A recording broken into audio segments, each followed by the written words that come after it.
to Archives Live. My name is Libby Whitlow, and I am the new digital storytelling intern for the Archives. I am currently a junior at OSU and majoring in history, and I am very excited to be joining you all on the live stream today. I am here with David Peters, head of Archives, and we are in the Paul Miller Room, located on the second floor of the library. So David, it seems appropriate to be in the Archives offices for our live today, as we will be discussing the complexities of recording and communication. Humans seem to have this need to record what they or others have done and are desperate to preserve memories in their lives. So let's start off with the first question. We've had a lot of OSU history recorded throughout the years. What is the first recording of OSU history? So the first document that I'm aware of, or documents, were the land deeds from the 4 homesteaders who provided the original 200 acres, either through donation or sale, to establish the college. That was in November of 1891. So those 4 deeds, turning that property over to create the campus, is the earliest documents I'm aware of. And what are some other methods OSU has used to record its history? So, initially, most records are kept on paper. And so, like the first faculty meetings, we have the minutes, from those faculty meetings. The early agricultural experiment station publications, the bulletins, were printed out and distributed throughout the state. And so we have, those records. So mostly things are on paper. I think some of the most valuable documents or records we have early on are photographs. The photographic record can tell you a lot about how people dressed, the relationships of objects to one another, the different organizations that were on campus. And so those are kind of significant ways early on. And then our first campus newspapers are developed. I think the first ones is published in 1895. So we have those records too. So, people are beginning to record and then share this information through a variety of different formats. So initially, though, it's mostly paper. Nice. If you are in the audience and have a question for David about the Archives, or if you'd like to tell us how you've recorded your time here at OSU, please do. I know I've been able to keep a diary here to record the past 2 years that I've been at OSU. Did you take photos, or did you also write in a diary, or perhaps the paper? Please share in the comments below, and we will read it live on the live stream today. So something new that you have in your office as of late is your sound Scriber. Can you explain how this works and what it was used for? So audio, we have very little audio from early campus, and we can talk a little about that. Some of the things we do have in a little bit, but in 1947, Bibi Chapman was a history faculty member here, and he purchased a sound Scriber. And a sound Scriber was an early mechanism for recording sound. And so Bibi purchased this, I think it was the summer of 1947, and he uses this then to record things like baccalaureate services, commencement services. There was an annual athletic banquet at the beginning of the year. Freshman orientation, he would go and record those sessions on these little discs. He also recorded speakers who would come to campus, and then he used it to record interviews with personalities, and we can talk more about that also. But the sound Scriber it's a very kind of I don't want to say primitive, but it's very basic. And so it worked off electricity. There was a microphone that you could either hold, or he would mount it, and so people could speak into the microphone. And then the sound was transferred to one of the 2 styluses. And so one was set to actually record on this very soft vinyl disc.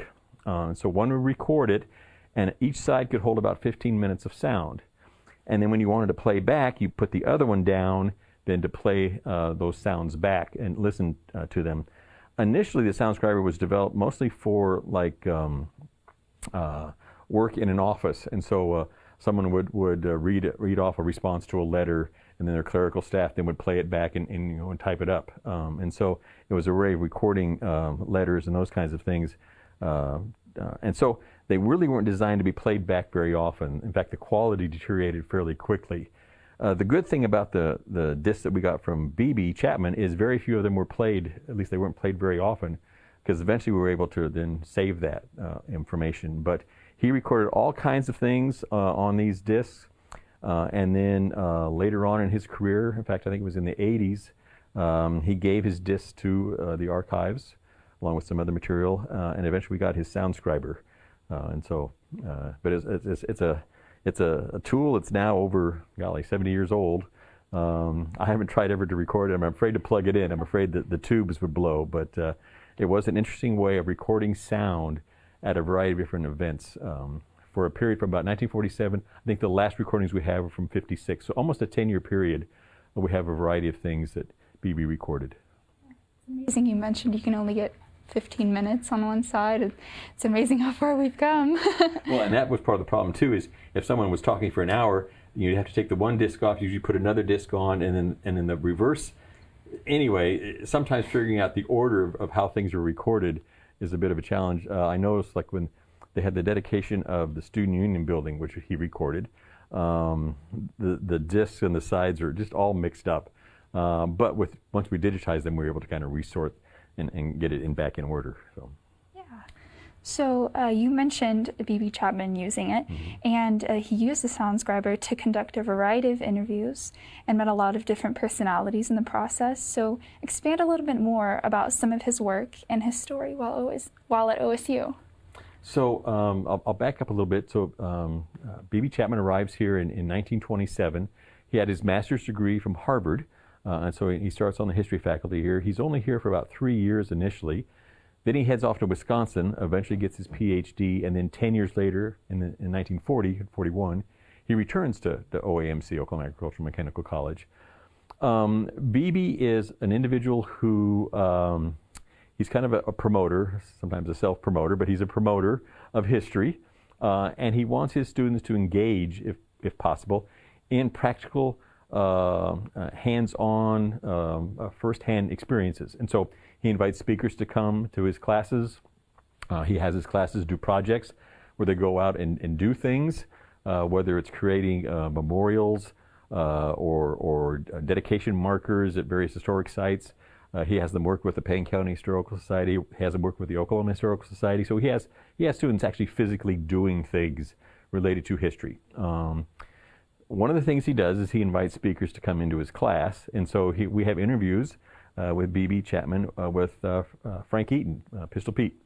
Frank came for a number of years to Bibi's classes, and 1 year he recorded Frank on the sound scriber, so we have that. He also interviewed individuals like former Governor Henry Johnston. Johnston was the second governor of Oklahoma to be impeached.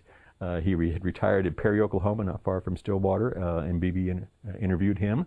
Bibi also interviewed William H. Murray, Alfalfa Bill. And Murray goes on this long diatribe. It's one of the longest sets of discs. I think it's 8 or 9 discs. Murray just is a talker, and Bibi didn't really ask him that many questions. He would just get on these roles of talking about stuff. One of the most interesting interviews I think that Bibi participated in, we interviewed Roscoe Dungy. Roscoe was the editor of the Black Dispatch, which was the African-American newspaper really for Central Oklahoma, but distributed throughout the nation. And Roscoe Dungy was intimately involved with the admission of the first African-American students to Oklahoma colleges. You know, we were segregated all the way through into the early 50s, but Roscoe Dungy had been actively involved in recruiting students to consider applying for like law school or professional schools. I had to work with people like Thurgood Marshall, who was a lawyer for the NAACP. And so it's really an insightful interview with Roscoe Dungy just a few years after the first student, Ada Scipio, was admitted to OU, and then our first African-American students here also in the late 1940s, early 50s. So anyway, just a variety of people that both Bibi captured doing presentations or interviews with them. That really illustrates the value of recording and communication and kind of being able to see society progress because of it. You know? And one of the challenges, of course, is Bibi wasn't really a trained oral historian, and so many well, they would use different techniques or procedures, policies now. So like he didn't get permissions from anybody. He just assumed that they knew he was recording them because they had the machine right there. But there's things that, we now look back and we wish, oh, I wish he'd done that. But at the time, he was really kind of ahead of schedule in reaching out and trying to record people. And he'd been interviewing people, for years. He just recorded things, manually by hand. This allowed him to actually capture the essence of what they were saying and then play it back and make sure he had accurate quotations from them. So, useful tool for him. Yeah, and I'm sure oral historians now are glad they don't have to keep track of the disc sides.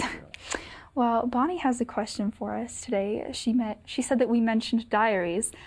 Could David tell us a bit about the kinds of diaries held by the archives? Are there many? What kinds of personal records, like diaries, are the archives interested in collecting? So, diaries provide, firsthand information about individuals and their experiences in life, both the good and the bad. Our most extensive set of diaries from one individual is Angie DeBow. We have her diaries beginning when she was a small child. I think 10 or 11 is her first diaries, until she's 90 years old. Now we don't have every year. She had gaps in when she kept a diary, but that's really a cumulative look at her self-examination of her life. And so Angie DeBow is the most extensive diary we have. But then we have a diary from the Civil War, someone at home waiting for her husband to return, and so we have that diary recording her experiences. We have just a variety of, well, lately I worked with several faculty members on COVID diaries. Some students who were asked if they would like to keep a diary during the COVID situation, which is still ongoing, but at the end of the semester then they could submit those diaries to us. And so they really add another dimension to us understanding what people are going through, and they're a very valuable tool. And so yeah, we have a variety of diaries that cover a variety of different time periods, and we're very appreciative of that.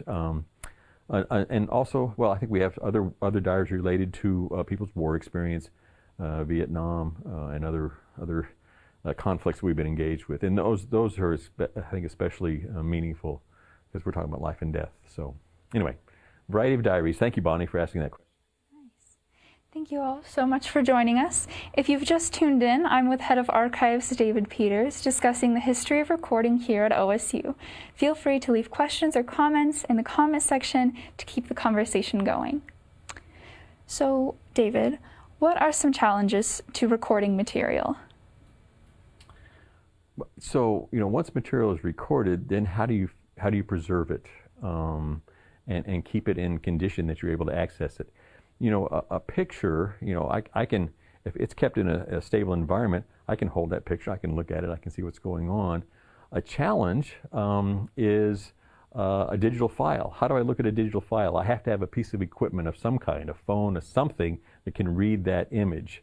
And so how we're going to preserve those files is going to be a different challenge for us than how we preserve that original picture.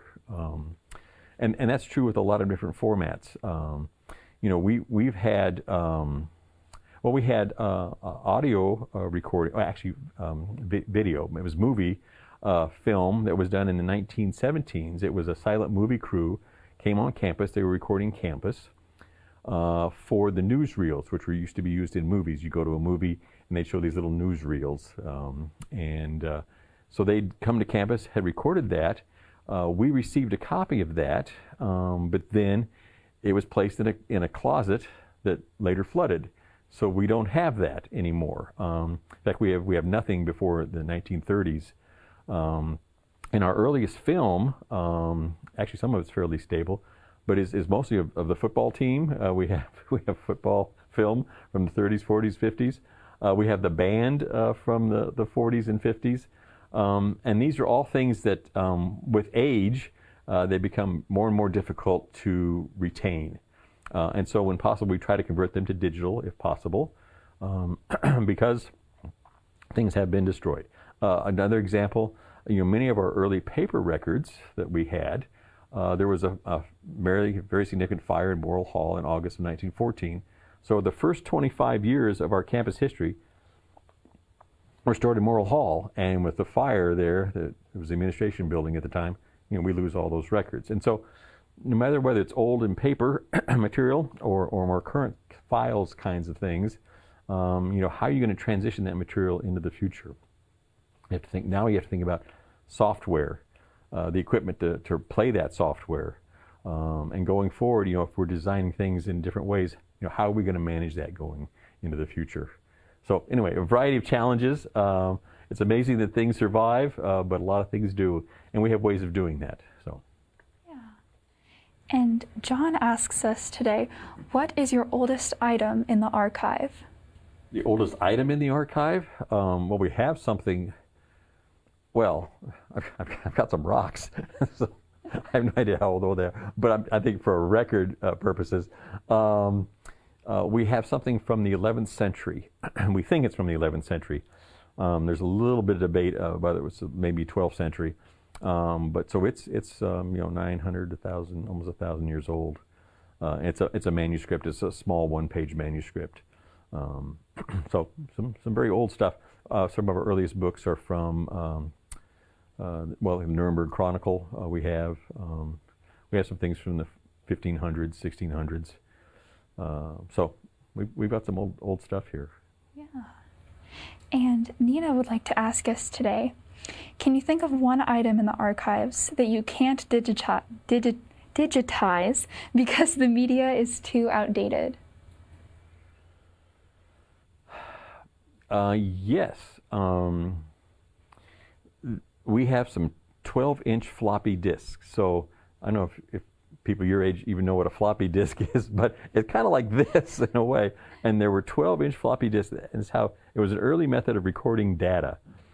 And so we have some of those, and we have no equipment to play that. And if you have nothing to play it, then you can't transfer that data. And I have no idea whether that data is worthwhile or not. It may be the most miraculous thing ever created, or it may just be junk. I don't know, because I can't get to it. And there's more and more formats like that. 8-track. I have an 8-track player at home, so I can still play 8 tracks. Our oral history folks have some equipment that they can play, like cassettes and those kinds of things, cassette tapes and reel-to-reel tapes. But yeah, there's more and more things from the 40s, 50s, and 60s where the equipment is just hard to find, and so that format then is hard to preserve and move into digital. Yeah, and it's strange to bring up, again, you mentioned it's hard to know what kind of technology, people are going to have in the future. I mean, I'm sitting here right now and I can't fathom people not having a USB drive, but you never know. Yeah, 50 years ago, they couldn't imagine somebody not having a cassette player, so yeah. Anyway. And Bonnie wanted to add to the show today that she has a scrapbook from her college roommate that was made for her for graduation. So we love having OSU collectibles and memories and things like that. And we have quite a few OSU scrapbooks. And in the 20s and 30s, there was almost a scrapbook planner that they gave to students, and so it allowed them to record when they went to events, whether athletic events or dances. It gave them places to put in like dance cards and pictures and clippings from newspapers, and so they kind of gave them this format for a scrapbook, and we have some of those too. So I think scrapbooks are interesting and to see what people keep. So fun. Now they just give us planners from mortarboard. So what are some different methods of recording that we use today, and why do you think it's important to continue the act of preservation? So, we're still recording on paper. You see very few photographs on paper, though. Almost all photographs are now digital. And so, but we still record images through digital. There's more, of course, video and audio that's all digital, and that's produced in a variety of different formats. So we have to be mindful of how we're going to keep those formats alive and transfer them to newer formats. One thing that intrigues me is a lot of work is now being done in three-dimensional like design or three-dimensional space. And so how do we preserve those files that only exist, digitally, and yet they're representation of a three-dimensional object or event or occasion or a person? And so how do you and those can be huge files. And so how are we going to manage those kinds of files going forward? But things are still recorded, audio, visual, paper, in a variety of different ways. The human, we also, I didn't mention this, but I should have. Not all societies record on paper. Some memories are recorded like in dance, or in song, or in poetry, or by memory. And so there's a variety of ways that societies and cultures retain memory from the past. And a lot of those are still used today, teaching children little songs, when they're learning their alphabet or learning their numbers. So, a variety of different methods are used for recording memory or keeping memory. And Lauren would like to ask, kind of going back to what you were talking about, as more records are now made digital to begin with, what will that mean for the future of archive departments? Well, we'll need to adapt. In the past we talked about so many shelf feet of material that we were retaining. Now we're talking about terabytes of material that we're retaining. For things that were born digital and have only existed in digital as a digital item, I'm just concerned about the format it's in, the original recording or resolution. Was the photograph a very low resolution, so it's going to be very grainy, or was it a high resolution, or was the recording, a very dense quality recording or not? It's just going to be interesting how we, transfer that going forward as new formats develop, and how we convert these older formats to usable formats in the future. Yeah, so many things are being digitized, but there are also, mentioned dances and more non-traditional ways of recording that it's hopefully one day we'll be able to get to a point where all of these mediums are at the same playing ground, the same level, so that everyone can have a chance to kind of share their story and their history. Yeah, it's an interesting playground where we're in right now with the digital world.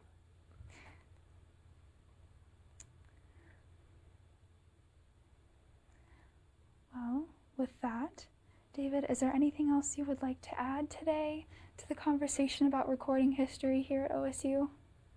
No, I just enjoy being able to try to preserve it and make it available for the future. That's what we want. That's our mission, is to make it discoverable in the future. And I'd like to welcome you to Archives Live. Thank you. Well, thank you, David, for joining me today on Archives Live and being willing to dive deeper into this topic. I hope we all got some new insight on the methodology of recording throughout the history of OSU.